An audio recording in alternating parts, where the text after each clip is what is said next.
ونستعينه ونستغفره ونؤمن به ونتوكل عليه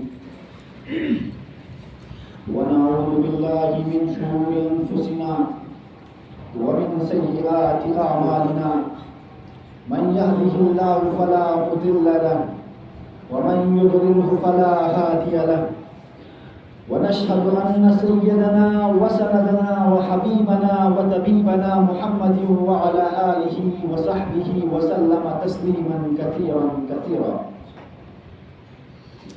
وما أرسلناك إلا رحمة للعالمين إن الله اشترى من المؤمنين أنفسهم وأموالهم بأن لهم الجنة صدق الله المولانا العظيم. جس دور میں نازا تھی دنیا اب ہم وہ زمانہ بھول گئے. جس دور پہ نازا تھی دنیا اب ہم وہ زمانہ بھول گئے. اوروں کو جگانا یاد رہا خود ہوش میں آنا بھول گئے. منہ دیکھ لیا آئینے میں پر داغ نہ دیکھا سینے میں. منہ دیکھ لیا آئینے میں پر داغ نہ دیکھا سینے میں. دل ایسا لگایا جینے میں مرنے کو مسلمان بھول گئے. دل ایسا لگایا جینے میں مرنے کو مسلمان بھول گئے. میرے واجب الاحترام بزرگوں اور ساتھیوں، اللہ تبارک و تعالیٰ کا لاکھ لاکھ فضل کرم احسان ہے کہ جس اللہ رب العزت نے ہمیں اس جہالت کے دور میں، اس فتنے کے دور میں نماز جمعہ باجماعت پڑھنے کی توفیق عطا فرمائی. میرے بھائیوں، بزرگوں اور ساتھیوں، میں نے خطبے کے دوران ایک آیت پڑھی، ان اللہ اشتری من المؤمنین انفسهم واموالهم بان لهم الجنہ. اس کا ترجمہ کیا خوبصورت ہے، اس کی تفسیر کیا خوبصورت ہے، اس آیت کے اندر کیا انداز ہے، اس آیت کے اندر اللہ رب العزت کیا کہنا چاہتے ہیں. ان اللہ اشتری من المؤمنین انفسهم واموالهم بان لهم الجنہ.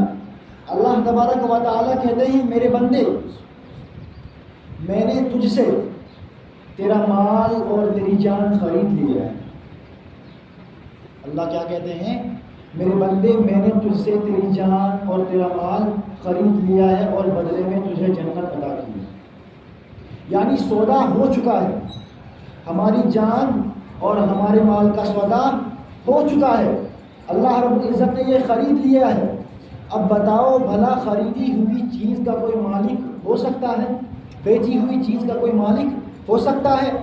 ہم نے اپنی چیز بیچ دی، ہم نے فلانا مکان بیچ دیا.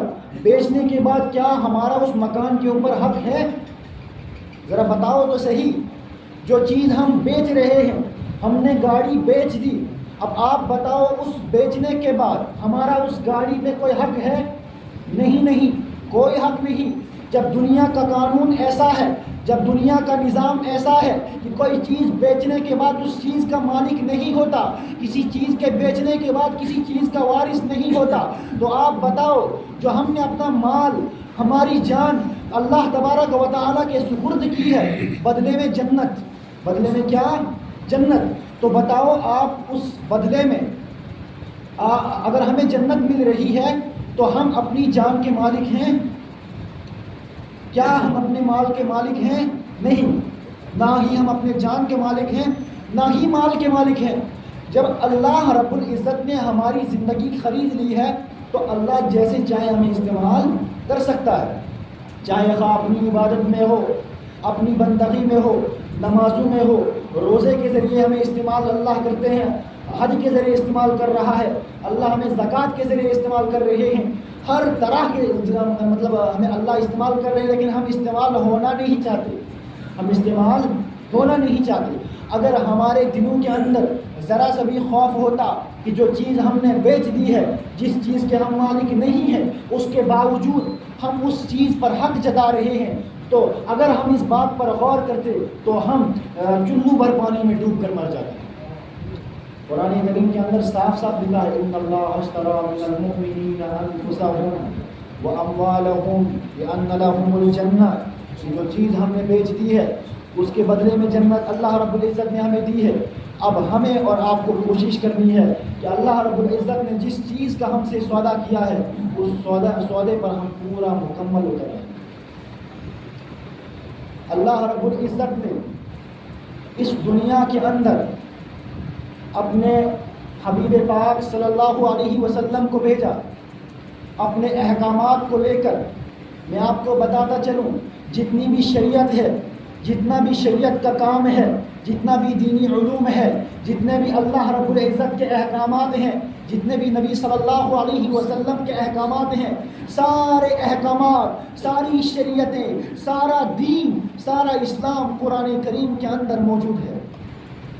سب کچھ قرآن کریم کے اندر موجود ہے۔ تو اللہ رب العزت نے موسیٰ علیہ السلام کو پہاڑ پر بلایا کتاب دینے کے لیے۔ عیسیٰ علیہ السلام سے کہا کہ آپ کمرے کے اندر رہو، 40 دن کا چلہ کرو تو کتاب ملے گی۔ حضرت داؤد علیہ السلام کو زبور دی، چلہ کرنے کے بعد ملی۔ لیکن یہاں دیکھو قرآن کریم کی جب بات ہو رہی ہے، جب قرآن کریم کا کلام ہو رہا، جب قرآن کریم کی بات ہو رہی ہے، قرآن پر بات ہو رہی ہے، حضور اقدس صلی اللہ علیہ وسلم پر بات ہو رہی ہے، نہیں اسی پر بس نہیں، اللہ نے کہا اے میرے محبوب، اے میرے نبی، میں نے موسیٰ کو پہاڑ پر بلا لیا، میں نے عیسیٰ کو چلہ کرنے کے لیے کہا، میں نے زبور کے لیے داؤد کو اپنے پاس بلا لیا، میں نے داؤد کو زبور دی، لیکن بہت تکلیفوں کے بعد اب یہاں دیکھو آپ حضور صلی اللہ علیہ وسلم مکے کے اندر ہیں تو قرآن مکے کے اندر بھیجا گیا۔ حضور صلی اللہ علیہ وسلم مدینہ منورہ کے اندر ہے، قرآن مدینہ منورہ کے اندر بھیجا گیا۔ حضور صلی اللہ علیہ وسلم کسی گلی کے اندر ہے، قرآن گلی کے اندر بھیجا گیا۔ حضور صلی اللہ علیہ وسلم مسجد کے اندر موجود ہے، قرآن مسجد کے اندر بھیجا گیا۔ حضور صلی اللہ علیہ وسلم حتیٰ کہ حضرت عائشہ رضی اللہ تعالیٰ عنہ کے حجرے پر ہے، حضرت عائشہ رضی اللہ تعالیٰ عنہ کے بستر میں قرآن بستر پر بھیجا گیا۔ حضور جس جگہ ہے، حضور جہاں گئے قرآن وہیں بھیجا گیا۔ آخری بات یہی ہے کہ حضور جہاں قرآن وہاں۔ اللہ رب العزت نے حضور سے کہا کہ اے میرے نبی، تجھے قرآن لینے کے لیے یہاں آنے کی ضرورت نہیں، تجھے قرآن لینے کے لیے مشقتیں اٹھانے کی ضرورت نہیں۔ اے میرے محبوب، میں تمہیں قرآن عطا کرتا ہوں، جاؤ اس کی تبلیغ کرو، دنیا کو بتاؤ کہ اللہ کیا ہے۔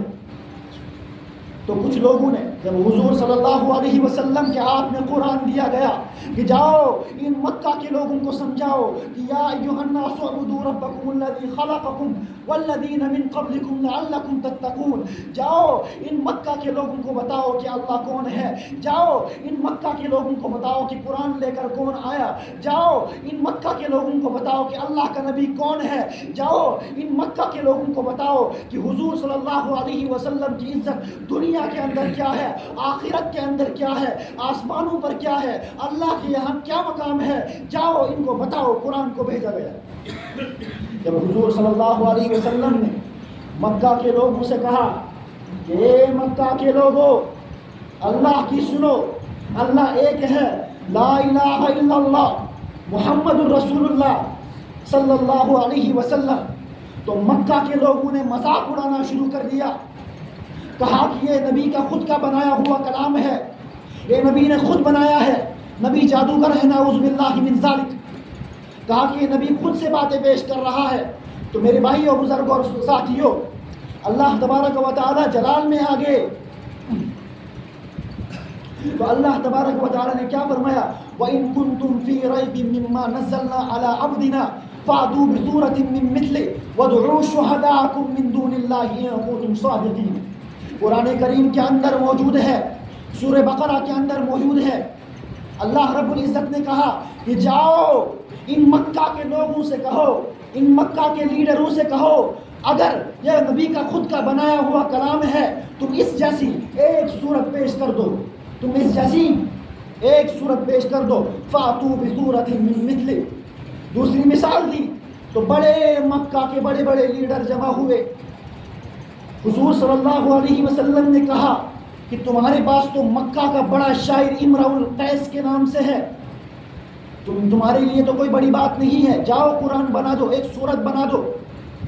تو بڑے مکہ کے بڑے بڑے فصحاء بلغاء جمع ہوئے، بڑے بڑے سردار جمع ہوئے، قرآن کو بنانے کے لیے، سورت لکھنے کے لیے جمع ہوئے، بہت کوششیں کرنے کے باوجود ناکام ہو گئے۔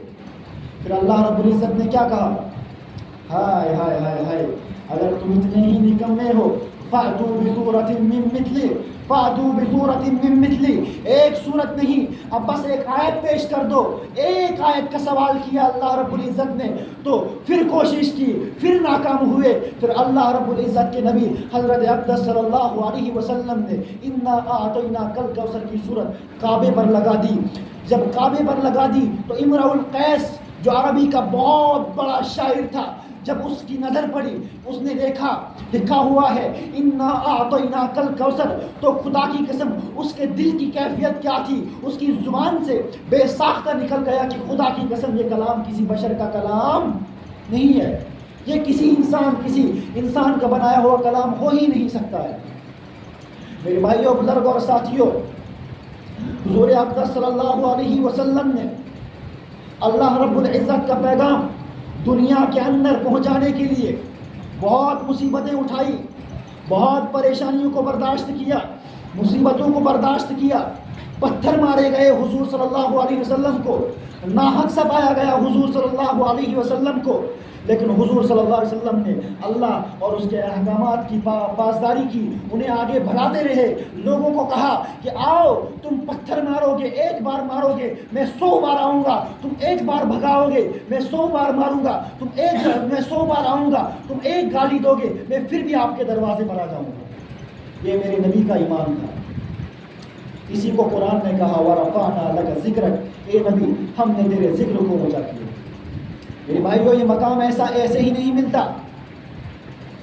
ایک شخص ہے جنہوں نے سوال کیا کہ حضور صلی اللہ علیہ وسلم کو اگر آنا ہوتا تو اللہ رب العزت نے اتنے نبی کیوں بھیجے؟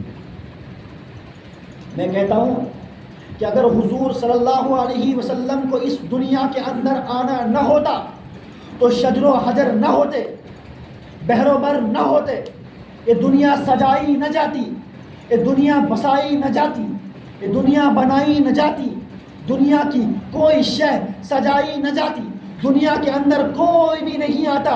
قرآن اگر محمد صلی اللہ علیہ وسلم کو آنا نہ ہوتا، تورات نہ ہوتی، انجیل نہ ہوتی، زبور نہ ہوتی، قرآن مجید نہ ہوتا، انبیاء نہ ہوتے، صحابہ نہ ہوتے، اگر محمد صلی اللہ، میری بات کو توجہ سے سننا، توجہ ہے، بات سمجھ میں آ رہی ہے؟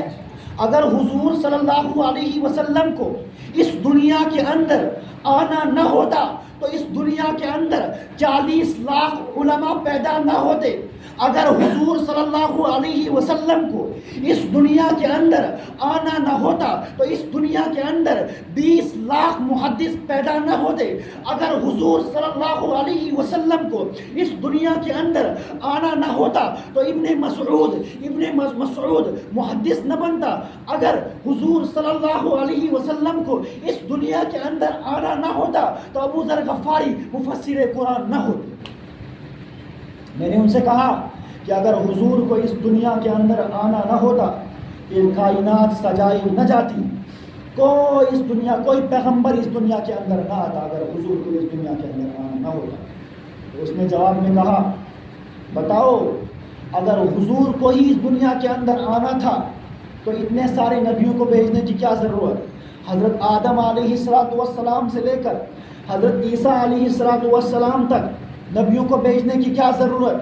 تو میں نے اسے جواب دیا، کہا میرے بھائی ابھی مان لو بانی حال کے اندر اگلے جمعہ کو بیان ہونے والا ہے، اور جس بیان کے اندر میں ابھی آپ کو اعلان کر رہا ہوں، جس بیان کے اندر حضرت مولانا عطا اللہ شاہ بخاری رحمۃ اللہ علیہ بیان کریں گے، ابھی میں اعلان کر رہا ہوں، ایک مثال دے رہا ہوں، میری بات کو توجہ سے سننا۔ میں نے اعلان کر دیا کہ عطا اللہ شاہ بخاری کا کیا ہوگا؟ بیان ہوگا، تو لوگوں کا جو مجمع جمع ہوگا وہاں پہ، مفسر پہلا، مقرر اور بھی دیگر مقرر، ابھی ایک اشتہار لگا دیا، اشتہار کے درمیان میں نے نام لکھ دیا کہ حضرت مولانا عطا اللہ شاہ بخاری رحمۃ اللہ علیہ، حضرت مولانا عطا اللہ شاہ بخاری بیان کریں، تو اس کے آس پاس 25-30 مقرروں کا نام لکھا ہے۔ ان پر توجہ کوئی بھی نہیں دیتا. توجہ کس پر ہو رہی ہے؟ حضرت مولانا عطا اللہ شاہ بخاری پر ہو رہی ہے توجہ. تو اب لوگ وہاں جمع ہوں گے. اب آپ بتاؤ صبح ہی مولانا عطا اللہ شاہ بخاری مائک پر کھڑے تو نہیں ہو سکتے ہیں؟ ہو سکتے ہیں. سب سے پہلے ایک مقرر آئے گا, وہ اپنی بیان کے شروع میں کہے گا میرے بھائیوں بزرگوں اور ساتھیوں, ہماری کیا حیثیت ہے, ہماری کیا اوقات ہے. اب یہاں ہمارے سروں کے تاج عطا اللہ شاہ بخاری صاحب آئے ہیں, کوئی بات نہیں, ہم بھی چھوٹا منہ اور بڑی بات کر لیں گے. دوسرا مقرر آئے گا, وہ بھی یہی کہہ کر چلا جائے گا. تیسرا آئے گا, یہی کہہ کر چلا جائے گا. ایسے ہی مقرروں کی لائن لگ جائے گی, یہی کہہ کر چلے جائیں گے. پھر آخر میں حضرت مولانا عطا اللہ شاہ بخاری آئیں گے. کیوں آخر میں کیوں آئیں گے؟ کیونکہ اس وقت مجمع جم گیا ہوتا ہے. تو لوگ سوال کرتے ہیں عطا اللہ شاہ بخاری کیوں آئیں؟ بھائی ابھی تو نہیں آئیں گے, آخر میں آئیں گے, آخر میں ان کا بیان ہوگا. اب آخر میں عطا اللہ شاہ بخاری آئے, بیان ہوا, سارے متفق ہوئے. اس لیے میں آپ کو کہہ رہا ہوں حضرت آدم علیہ السلام آئے تو سب سے پہلے بتایا کہ بھائی اس دنیا کے اندر کوئی اور بھی آنے والا ہے. آپ کو میری بات سمجھ میں آ رہی ہے؟ حضرت مولانا یہ کیا کہتے ہیں, حضرت آدم علیہ السلام اس دنیا کے اندر آئے تو کہا کہ اس دنیا کے اندر ایک آخری نبی آنے والا ہے. جیسے ابھی میں نے آپ کو مثال دی, وہی مثال یہاں دی. کہا اس دنیا کے اندر آخر الزماں حضرت محمد مصطفیٰ صلی اللہ علیہ وسلم آنے والے ہیں. اس کے بعد حضرت نوح علیہ السلام ایسے آتے گئے عیسیٰ علیہ السلام تک 1,24,000 انبیاء آئے. کتنے؟ 1,24,000 انبیاء آئے. اور جو نبی آیا اس نے حضور اقدس صلی اللہ علیہ وسلم کا نام لیا ہی لیا کہ ایک آخری نبی آنے والے ہیں. تو وہاں بھی مجمع سجایا جا رہا ہے, یہاں بھی مجمع سجایا جا رہا ہے. وہاں بھی بڑے مقرر کا نام بیچ کے اندر لکھا ہوا ہے, یہاں بھی لکھا ہوا ہے. وہاں بھی مقرر جمع ہے, یہاں بھی مقرر جمع ہے. اب بتاؤ جب سارے مقرر ختم ہو گئے تو آخر میں کون سا مقرر آئے؟ بھائی جو آخری جس کے لیے کائنات سجائی گئی ہے. آپ کی بات سمجھ میں آ رہی ہے؟ جس کے لیے کائنات سجائی جا رہی ہے وہی مقرر تو آئیں گے. اب جس کے لیے جلسہ بانحال کے اندر سجایا جا رہا ہے حضرت مولانا عطا اللہ شاہ بخاری, وہ تو آئیں گے, ان کا بیان تو آخر میں ہوگا. اسی کے لیے تو اتنا سب کچھ کر رہے ہیں, ورنہ وہ 20-25 مقرر تو وہ ملتے رہتے ہیں. عطا اللہ شاہ بخاری صاحب کا بیان سننے کے لیے اتنے لوگ آئے. اب آخر میں آئیں گے جب سارے مقرر ختم ہوں گے پھر ہی تو آئیں گے. اب یہاں بھی سارے انبیاء سارے نبی ختم ہو گئے, پھر آخر میں حضرت محمد مصطفیٰ صلی اللہ علیہ وسلم آئے. پھر آخر میں آخری بات اور آخری پیغام لے کر آئے, دنیا کو سمجھایا, دنیا کو بتایا. تو بعض لوگ ہوتے ہیں اعتراضات کرتے ہیں, کیا کہتے ہیں, نہیں جی ہم تو میلاد بناتے رہیں گے, آپ کیا کرو گے؟ نہیں جی حضور صلی اللہ علیہ وسلم کے آنے کے لیے ہم تعریفیں کر رہے ہیں, ہم خوشیاں منا رہے ہیں. نہیں جی آپ تو کافر ہو. آپ کیا ہو؟ کافر ہو, ہمیں تعریف کرنے دو. میرے بھائی اگر تعریف کرنے سے عاشق رسول ہوتے, اگر تعریف کرنے سے جنت ملتی, آپ کو بتاؤں اگر تعریف کرنے سے جنت ملتی, حضرت ابو طالب کا نام سنا ہے آپ میں سے؟ ابو طالب کا نام کس کس نے سنا ہے؟ حضرت ابو طالب حضور صلی اللہ علیہ وسلم کے چچا. دنیا کے اندر سب سے زیادہ تعریف کرنے والا حضور اقدس صلی اللہ علیہ وسلم کی وہی, اسی نے سب سے زیادہ تعریف کی. ابو طالب کون ہے؟ ابو طالب وہ ہے جو صبح اور شام کعبہ کو دیکھتا تھا. ابو طالب وہ ہے جو حضور اکرم صلی اللہ علیہ وسلم کی گلابی چہرے کو ہمیشہ دیکھتا رہتا تھا. ابو طالب وہ ہے جو مکہ کی گلیوں کو ہمیشہ دیکھتا رہتا تھا. ابو طالب وہ ہے جو مدینے کے شہر کو ہمیشہ دیکھتا رہتا تھا. ابو طالب وہ ہے جس نے حضور صلی اللہ علیہ وسلم کی پرورش کی. ابو طالب وہ ہے جو حضور صلی اللہ علیہ وسلم کے ساتھ ہمیشہ کھڑا رہا. ابو طالب وہ ہے جس نے حضور صلی اللہ علیہ وسلم کی ہمیشہ تعریف کی. اور آخر میں مرنے سے پہلے یہ بھی کہہ دیا کہ اے نبی, اے آخری نبی, تو تیرا جو دین ہے تمام دینوں کا سردار ہے, تمام دینوں سے افضل تیرا دین ہے. لیکن وہ کہاں گیا؟ جہنم کے اندر چلا گیا, ختم ہو گیا. اب آپ بتاؤ اگر تعریف کرنے سے جنت ملتی, صرف تعریف, منہ بولی تعریف کرنے سے جنت ملتی, تو ابو طالب کہاں ہوتا؟ جنت کے اندر. اور ان کا ذکر ہر جگہ, ہر حدیث, ہر قرآن, جہاں مطلب ہر شریعت کے اندر ان کا ذکر ہوتا. حضرت طالب کا میں حضرت اس لیے کہہ رہا ہوں کیونکہ اس نے حضور صلی اللہ علیہ وسلم کی بہت ساری مدد کی. مصیبتوں کے اندر حضور صلی اللہ علیہ وسلم کو نکالا, حضور صلی اللہ علیہ وسلم کو حوصلہ دیا. اس لیے حضرت کہہ رہا ہوں تو آپ بتاؤ وہ کیا کہہ رہے ہیں کہ ہم خوشیاں منا رہے ہیں. اب آپ بتاؤ ابو طالب سے زیادہ اس دنیا کے اندر کسی نے خوشی بنائی حضور صلی اللہ علیہ وسلم کے آنے پر؟ حتیٰ کہ ابو طالب ایسا کہتا تھا کہ اے نبی، اے محمد، تو اس دنیا کے اندر آیا تو بیواؤں کو سہارا ملا، تو اس دنیا کے اندر آیا تو یتیموں کو سہارا ملا، تو اس دنیا کے اندر آیا تو غریبوں اور مسکینوں کو سہارا ملا. اے نبی تو سب سے افضل ہے، تو سب سے سچا ہے، اے نبی تو کبھی جھوٹ بول ہی نہیں سکتا ہے. اتنی تعریفیں کی، اتنی خوشیاں منائی. لیکن آج کل کے لوگ کیا کہتے ہیں؟ بعض لوگ ہوتے ہیں ہمارے درمیان موجود ہیں، بعض لوگ وہ کیا کہتے ہیں؟ ہم تو خوشیاں منا رہے ہیں، حضور جس دن آئے تھے ہم خوشیاں منائیں گے، ہم میلاد بنائیں گے، ہم حلوہ بانٹیں گے، ہم مسجدوں کے اندر نعتیں شروع کریں گے، ہم مسجدوں کے اندر شور شرابہ کریں گے، ہم مجمع جمع کریں گے، ہم مجموع کے اندر نعتیں پڑھیں گے، ہم مجموع کے اندر تقریریں کریں گے، ہم مجموع کے اندر حضور صلی اللہ علیہ وسلم کی تعریفیں کریں گے، ہم چیخیں گے، چلائیں گے. میرے بھائیوں، اگر چیخنے اور چلانے سے جنت ملتی، اگر میلاد منانے سے جنت ملتی، اگر حضور کی تعریف کرنے سے جنت ملتی تو حضرت ابو طالب جنت میں ہوتے. میرے بھائیوں، بزرگوں اور ساتھیوں، اسی پر بس نہیں، میں آپ کو بتا رہا تھا قرآن کیا کتاب ہے، قرآن کیا ہے. تو آپ کو بتاتا چلوں کہ قرآن کریم کے اندر حضور صلی اللہ علیہ وسلم کی ہر ایک حرکت کا ذکر ہے. قرآن کریم کے اندر آپ مطالعہ کریں. حضرت عائشہ رضی اللہ تعالیٰ عنہ کے پاس لوگ گئے، کہا عائشہ حضور صلی اللہ علیہ وسلم کی تعریف بیان کرو. عائشہ نے کہا قرآن نہیں پڑھتے. کہا ہاں قرآن پڑھتے ہیں. کہا جاؤ قرآن کے ہر صفحے پہ میرے محبوب کی تعریف لکھی ہوئی ہے، جاؤ قرآن کھولو تو صحیح، قرآن کو دیکھو تو صحیح، قرآن کی ہر جگہ محبوب کی تعریف لکھی ہوئی ہے. اب آپ قرآن کا مطالعہ کیجئے. میں نے قرآن کا مطالعہ کیا، میں نے قرآن سے پوچھا، میں نے قرآن کے اندر دیکھا، میں نے قرآن سے سوال کیا، میں نے قرآن سے پوچھا قرآن آقا کی زلفیں کیسی تھی؟ قرآن کہتا ہے واللیل اذا سجا. میں نے قرآن سے پوچھا قرآن آقا کا چہرہ کیسا تھا؟ قرآن کہتا ہے والضحیٰ. میں نے قرآن سے پوچھا قرآن آقا کی آنکھیں کیسی تھی؟ قرآن کہتا ہے ما زاغ البصر. میں نے قرآن سے پوچھا قرآن آقا کا شہر کیسا تھا؟ قرآن کہتا ہے لا اقسم بہذا البلد. میں نے قرآن سے پوچھا قرآن بتا آقا کے یار کیسے تھے؟ قرآن کہتا ہے اولئک علی ھدی من ربہم واولئک هم المفلحون. اسی پر بس نہیں، میں نے قرآن سے پوچھا قرآن آقا کی رحمت کیسی ہے؟ قرآن کہتا ہے وما ارسلناک الا رحمۃ للعالمین. میں نے قرآن سے پوچھا قرآن آقا کی ہمہ گیری کیا ہے؟ تو قرآن کہتا ہے وما ارسلناک الا مبشرا شاہدا نذیرا. قرآن نے اللہ رب العزت کو کہا شاہدہ، مبشرہ، نذیرہ، داعیا الی اللہ باذنہ وسراجا منیرا. میرے بھائیوں، بزرگوں اور ساتھیوں، قرآن کریم وہ کتاب ہے. ابھی میں آپ کو 2 واقعات بتاؤں، اس کے بعد اپنی بات کو ختم کروں.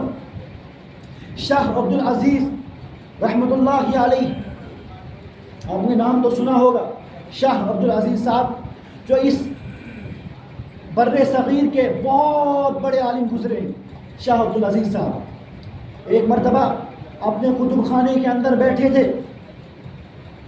تو ایک شخص دوڑ کر آیا. کہا شاہ صاحب اسلام کی ناک کٹ رہی ہے، مسلمانوں کی ناک کٹ رہی ہے، مسلمانوں کی عزت کو خاک میں ملایا جا رہا ہے. تو شاہ صاحب نے جواب میں کہا بتاؤ کیا ہو رہا ہے، آپ کیا کہہ رہے ہیں؟ تو جواب میں کہا کہ دلی کے بازار کے اندر ایک بہت بڑا اجتماع ہونے والا تھا جس میں ہزاروں لوگ جمع ہیں. ایک پادری، ایک یہودی پادری وہاں موجود ہے اور وہ چیلنج کر رہا ہے، وہ کہہ رہا ہے کہ میرے ہاتھ میں بائبل ہے، میں اسے آگ کے اندر پھینک دوں، میں اسے آگ کے اندر پھینک دوں، اگر میری بائبل بچ جائے گی تو میرا دین سچا. اگر کسی مسلمان کے اندر دم ہے، کسی مسلمان کے اندر ہمت ہے تو آؤ وہ قرآن کو اس آگ کے اندر پھینک دو. شاہ صاحب نے کہا چلو چلتے ہیں. شاہ عبد العزیز صاحب چلے، روانہ ہوئے، وہاں پہنچے، دیکھا وہ یہودی بڑے بڑے دعوے کر رہا ہے. شاہ صاحب نے کہا اے بدبخت، اے فنٹر بتا کیا کام ہے تیرا، کیا یہاں ضلالت پھیلا رہا ہے؟ تو اس نے جواب میں کہا کہ میں چیلنج کر رہا ہوں، میں آج پورے مسلمانوں کو چیلنج کر رہا ہوں، میں دعویٰ کرتا ہوں، ابھی دیکھو میرے ہاتھ کے اندر بائبل ہے، میں اسے آگ کے اندر پھینک دوں، اس بائبل کو آگ کے اندر پھینک دوں، آپ بھی قرآن لاؤ، آپ بھی قرآن کو اس آگ کے اندر پھینک دیں، دیکھتے ہیں کہ کس کی کتاب بچتی ہے، دیکھتے ہیں کہ کس کا دین سچا ہے۔ تو شاہ صاحب نے کہا چیلنج کو چینج کر دیتے ہیں۔ شاہ صاحب نے کیا کہا؟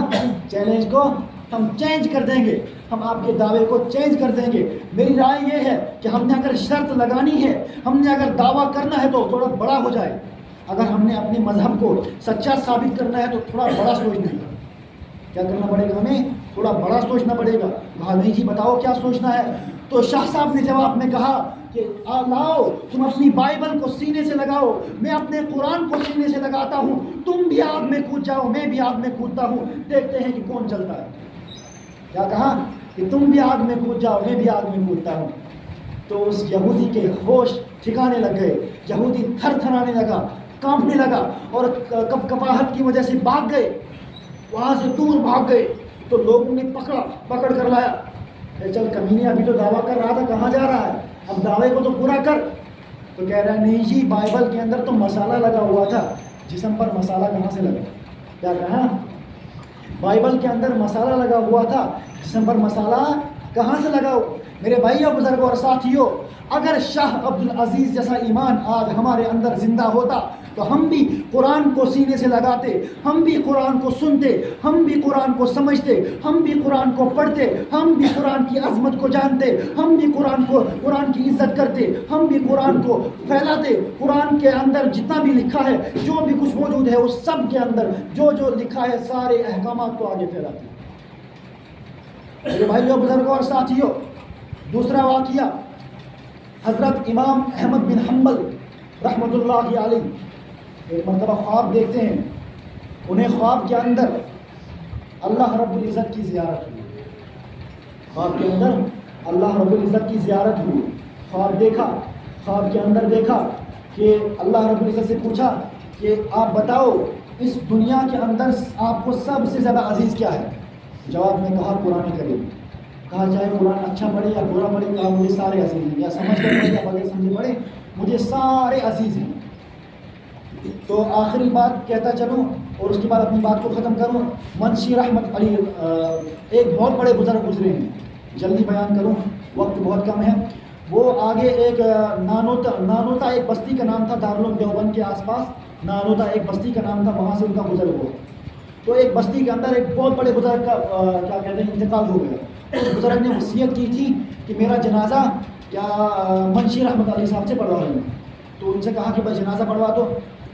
انہوں نے کہا میں جنازہ نہیں پڑھواؤں گا۔ پھر اس کی بیوی نے پیغام بھیجا کہ آپ کے لیے انہوں نے وصیت کی تھی، آپ جنازہ پڑھاؤ گا۔ ٹھیک ہے پڑھاتا ہوں۔ جنازہ پڑھوایا۔ وہ ایک جاب کرتے تھے، بہت بڑا جاب۔ تو ان کے اندر جب جنازہ پڑھایا، اس میت کو قبر کے اندر اتارا تو جیب سے کارڈ گر گیا۔ چلے گئے، اب آگے انہیں پتہ نہیں چلا۔ آگے گئے، دفتر میں پہنچا، دیکھا کارڈ جیب کے اندر موجود، جو جاب کا کارڈ وہ موجود نہیں۔ پھر واپس آئے، لوگوں کو جمع کیا کہ بھائی ابھی تو میت کو 1 گھنٹہ بھی نہیں ہوا ہے کہ میرا کارڈ گر گیا، میری زندگی خطرے میں ہے، بہت مسئلہ ہے، اس کو نکالنا ہے، قبر کو اکھاڑو، میرا کارڈ دے دو۔ پھر قبر کو ہٹایا، مٹی کو ہٹایا، دیکھا جب کفن کے پاس پہنچے دیکھا کہ وہاں پھولوں کا انبار لگا ہوا۔ تو شاہ صاحب کو کارڈ وہ کیا کہتے ہیں سب کچھ بھول گیا، ڈائریکٹ ان کی اہلیہ کے پاس گئے، کہا ان کا عمل کیا تھا؟ وہاں قرآن زیادہ پڑھتے تھے، کہا قرآن نہیں جانتے تھے، کہا نماز ہاتھ تھوڑے سے سورے یاد تھے، بس قرآن پڑھنا نہیں جانتے تھے۔ کہا پھر کرتے کیا تھے؟ کہا صبح فجر کی نماز کے بعد جب اٹھتے تھے، فجر کی نماز پڑھتے تھے تو قرآن کریم سامنے رکھتے تھے اور انگلی پھیرتے تھے، کہتے تھے کہ یا اللہ یہ بھی تم نے سچ کہا ہے، یہ بھی سچ کہا ہے، یہ بھی سچ کہا ہے، بس ایسے ہی انگلی پھیرتے رہتے تھے۔ میں نے اپنے 45 سال ان کے نگاہ میں رہی، بس میں نے ان کا یہی ہمیشہ معمول دیکھا ہے اور پوری زندگی میں کبھی ناگا نہیں ہوا ہے۔ ہم بھی کوشش کریں گے، اگر ہمیں قرآن پڑھنا